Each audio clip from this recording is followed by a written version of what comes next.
Hello, Mishpacha, it's Courtney, America's Jewish Mother. Welcome back to my channel. I am here today with a tag video. I know, over the weekend, what madness is this?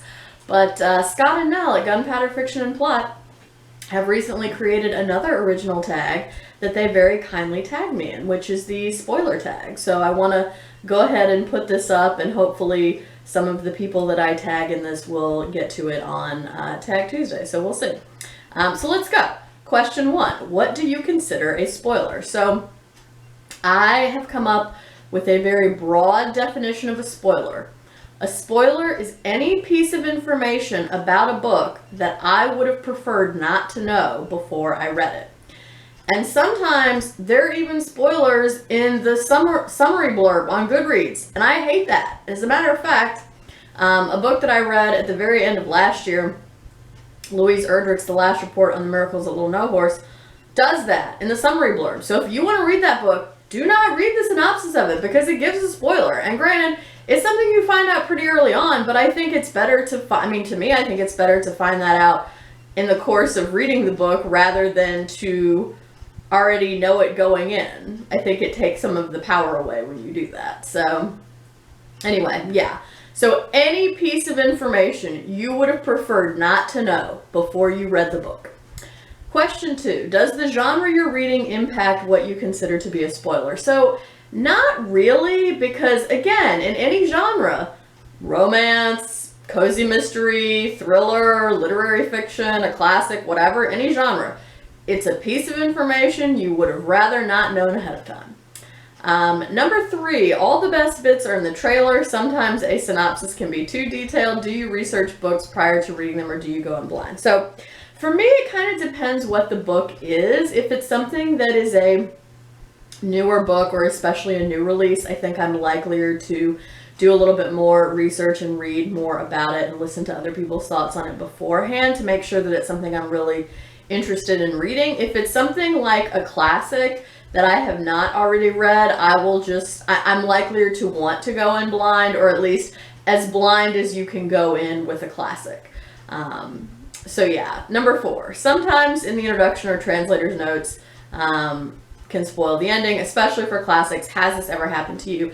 Yes, and for that reason, I now typically will not read the introduction to a book until after I finish reading it. So I then go back at the end and read it, because yeah, they spoil all kinds of stuff in the introduction, and if you're going to do that, you might as well put it at the end of the book. I think it's fine if you want to read that if you've already read the book and you know what happens, but yeah, what's up with that, people? Write more spoiler-free introductions, especially for classics. Question 5, name a time somebody spoiled a novel for you. Well, I'm so glad that you asked this, Scott and Nell, because Scott, you spoiled something for me in Moby Dick in this tag video. So Scott revealed something about Moby Dick, about the end of Moby Dick, that somehow I had not already absorbed by pop culture osmosis to refer to Melissa a Fully Booked series that she's doing right now. So yeah, somehow I had managed to not absorb that fact. So yeah, Scott, you now ruined the end of Moby Dick for me. Not really. I mean, I don't think it's really going to impact my enjoyment of the book that much, but it's just funny because this question is here, and Scott, you literally did that in this video.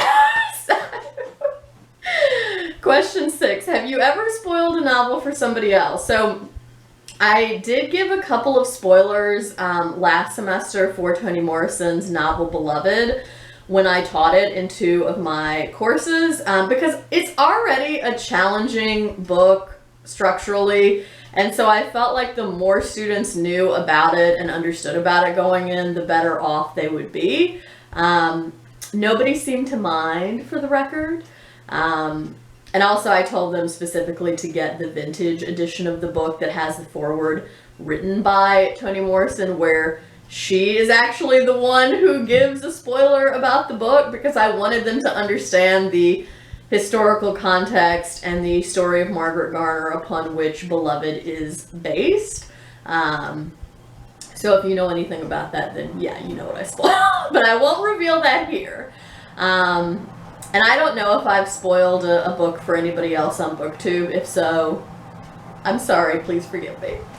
I try to be good about announcing that. Number 7, if spoilers ruin novels, are there some authors or genres you can't reread? So it kind of seems to me like this would be more of a problem with plot-driven novels like thrillers or mysteries, because I've reread character-driven books like Anna Karenina and The Bluest Eye fairly recently, and I've enjoyed them just as much. But honestly, I think if you were going to reread a plot-driven novel like a thriller or a mystery or something of that sort, you know, it would either have to have been a really long time since you first read it, and so you really maybe don't actually remember 100% what happens, or if you pick it up to reread it, you're probably rereading it more for comfort and familiarity than you are, you know, for the actual plot points, would be my guess. So I don't think so. I don't think there are some authors or genres that you can't reread, because it depends on what is the purpose of your picking up the book to reread it. Question 8, when reviewing, are you spoiler free? Does this limit your ability to discuss? So if I'm going to give a spoiler, which I do sometimes, I usually will announce it. Like I'll say, I'm about to give a spoiler, right? Or, you know, spoiler alert for whatever. And so, you know, I'll tell people either skip ahead or click away if they don't want to hear it. So no, that does not limit my ability to discuss. And when I post a full review of, like a standalone review of a book, there are going to be spoilers, and again, I will usually announce that at the beginning of the video.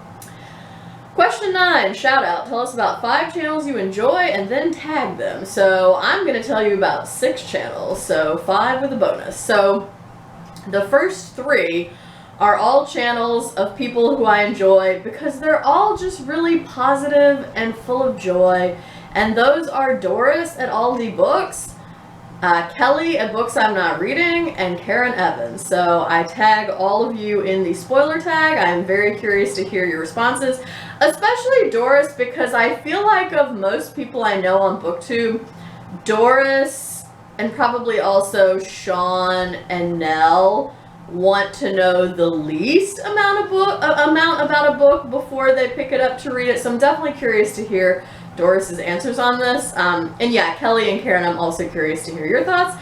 And then the next 3 channels I want to tag are all channels that I like because they read such a wide variety of books. And those are Cynthia at Book Whimsy, Melissa at Fully Booked, and Jen the Librarian. So, you know, these are folks who read everything from literary classics to contemporary fiction, literary fiction and genre fiction.